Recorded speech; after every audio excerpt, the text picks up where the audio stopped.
Hello and welcome to Mental Health Monday. It is so cold. I hope everyone is keeping safe and warm, and if you're lucky enough, within cuddles. Some of us not so much. But anyway, today's topic for discussion is apathy, and without wasting any much time, let's get right into it. So what is apathy? Apathy is just basically emotional death. Apathy is also defined as a state of indifference or the suppression of emotions such as concern, motivation, or passion. However, I do want to say this, apathy is not all bad. Sometimes it occurs as a necessary mechanism for self-preservation, especially when we are not equipped with the tools to deal with traumatic experiences and the emotions that follow.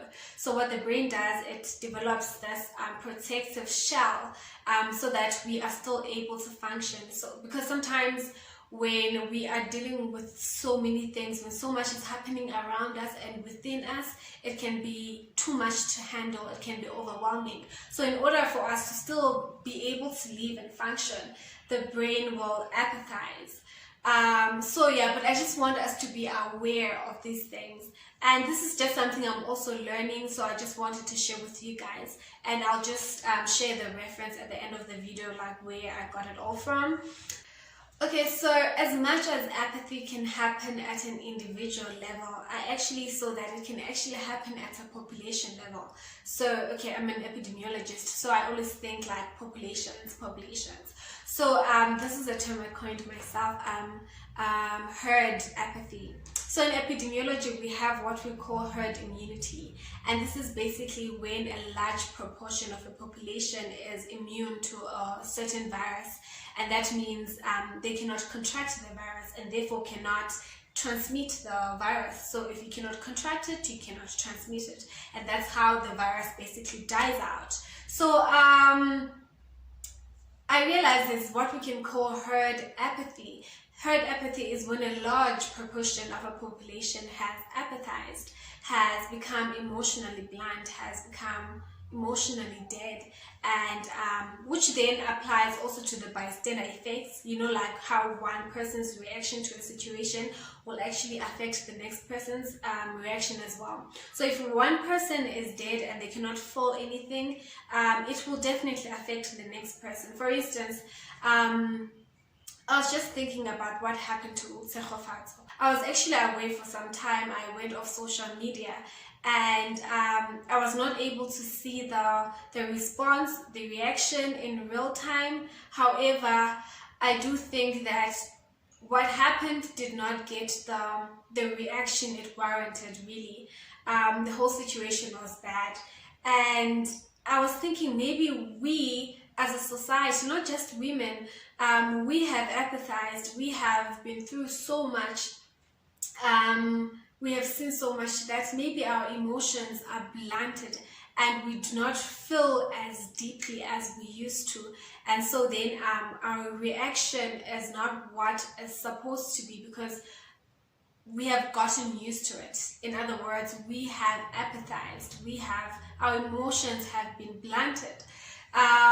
So I just wanted to highlight the importance of feeling, the importance of guarding against apathy, of getting used to things.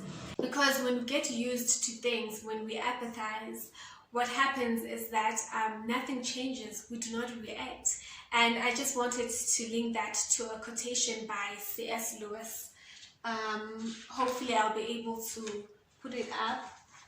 The more often he feels without acting, the less he will be able ever to act, and in the long run, the less he will be able to feel.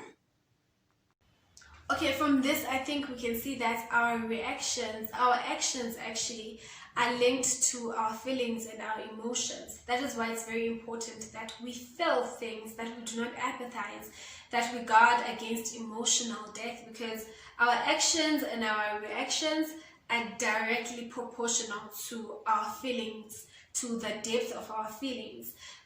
So when we don't feel, we don't act, we don't react. So I just wanted to highlight this, like guys, remember to feel, remember to deal with your emotions.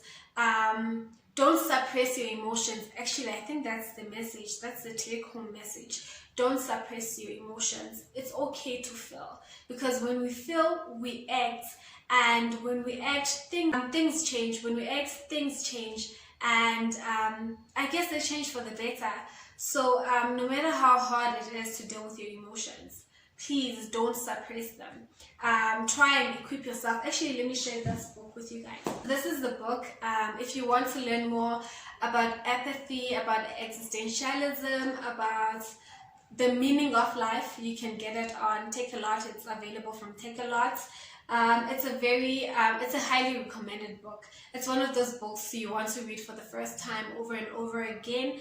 I actually wanted to do like a whole book review on it, but then I'm just too lazy to go through the entire book and then make notes. So I was like, I'm just going to be discussing random topics here and there.